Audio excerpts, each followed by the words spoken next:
Hello साथीहरु, आज पनि फेरि एउटा भिडियो लिएर आउँदैछु म। त्यो भिडियो चाहिँ बालेन शाह, कान्छालाल जिम्बा उहाँहरु दुई जनाको चाहिँ मैले भिडियो लिएर आएको छु। कसको चाहिँ काम राम्रो रहेछ त यो भिडियोबाट थाहा हुन्छ है साथीहरु, मजाले हेर्नुस् है। सबैभन्दा धेरै काम गर्ने पालिका र मेयर भन्दा के याद आउँछ?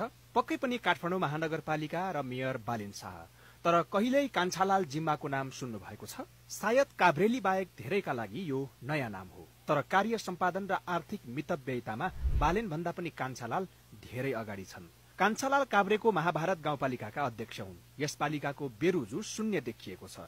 पालिकाले कुल 1 अर्ब 27 करोड 94 लाख कारोबार गर्दा शून्य बेरोजु सहित देशभरमै रेकर्ड कायम गरेको छ।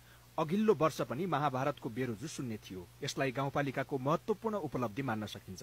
तर पनि यो गाउँपालिकाका प्रमुख जिम्बा कुनै चर्चामा छैनन्। आफ्नै सुरमा कानून सम्बद्ध र इमानदार काम गरिरहेका छन्। अर्कोतर्फ बारम्बार चर्चामा पनि आउने र सबैभन्दा धेरै बजेट चलाउने पालिकाहरूमा भने बेरोजुको चाङ देखिएको छ। देशका 6 वटा महानगरको आर्थिक मितव्ययिता तुलना गर्दा सबैभन्दा बढी बेरोजु बालेनकै अड्डा काठमाडौँ महानगरपालिकामा देखिएको छ। प्रतिशतका आधारमा भने पोखरा अगाडि छ। सबैभन्दा कम बेरोजु मोरङको विराटनगर महानगरपालिकामा देखिन्छ। अर्कोतर्फ कार्य सम्पादन मूल्याङ्कनमा सबैलाई उछिन्दै पहिलो बनेको भरतपुर महानगरपालिका पनि बेरोजु भएका महानगरको सूचीमा चौथो नम्बरमा परेको छ। सबैभन्दा बढी बेरोजु रहेको काठमाडौँमा 68 करोड 2,36,000 अनियमित देखिएको छ। यो लेखा परीक्षण गरिएको रकमको 2.47% हो। पोखराको बेरोजु रकम 50 करोड 43 लाख रुपैयाँ छ, जुन लेखा परीक्षण गरिएको रकमको 3.74% हो। रकमका हिसाबले काठमाडौँ र प्रतिशतका हिसाबले पोखरा धेरै बेरोजु हुने महानगरमा दर्ज भएका छन्। तेस्रो नम्बरमा पर्साको वीरगञ्ज महानगर छ, जसको 22 करोड 75 लाख अर्थात 3.62% बेरोजु देखिएको छ। चौथो नम्बरमा रहेको चितवनको भरतपुर महानगरपालिकाको 10 करोड 2 लाख अर्थात 0.90%। पाँचौं नम्बरमा रहेको ललितपुर महानगरपालिकाको 5 करोड 55 लाख अर्थात 0.52% र सबैभन्दा कम बेरोजु मोरङको विराटनगरमा 2 करोड 8,57,000 रुपैयाँ अर्थात 0.32% छ। यसअघि 6 महानगरको कार्य सम्पादन मूल्याङ्कनमा भरतपुर पहिलो बनेको थियो। उसले 76.2% अङ्क पाउँदा महानगरको सूचीमा 54.3% सहित मध्यम अङ्कका साथ काठमाडौँ महानगर काठमाडौँ जिल्लामै सबैभन्दा पुछारमा देखिएको थियो। अर्थात् कार्य सम्पादनमा उत्कृष्ट देखिएका पालिका समेत आर्थिक मितव्ययितामा चुकिरहेको यो तथ्याङ्कले देखाउँछ।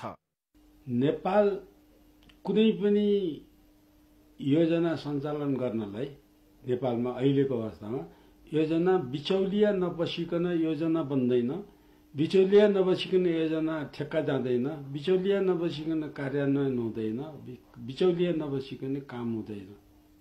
36% मात्रै उनीहरूले पैसा पाउँछन्। त पैसा डाउनहरूलाई समेत 9% तिर्नुपर्छ भनेको छ, 7% तिर्नु परेको छ। यो सबैलाई दिनुपर्ने पार्टीका नेता मन्त्रीले सुरुमै निर्णय सुक्रिने हुँदा दिन नै 20% लिन्छ।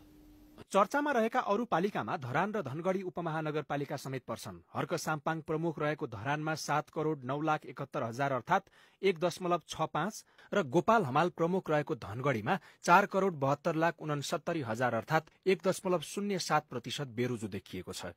यस वर्ष देशभरका स्थानीय तहमा 74 अर्ब 71 करोड 62 लाख रुपैयाँ बेरोजु देखिएको छ। एक वर्षमा 2 अर्ब 79 करोड 30 लाख रुपैयाँ बेरोजु फर्चौट भएको छ।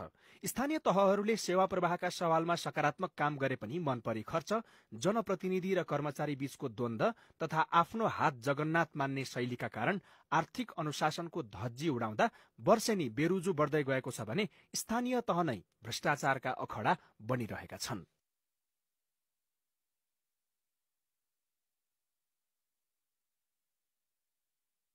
तपाईहरुले भिडियो अन्तिमसम्म हेर्नु भनी कस्तो लाग्यो त तपाईहरुलाई भिडियो? बालेन शाह मिडियामा आएर मात्र भुग्ने हो कि के रहेछ त? अहिले बुझ्नुभयो?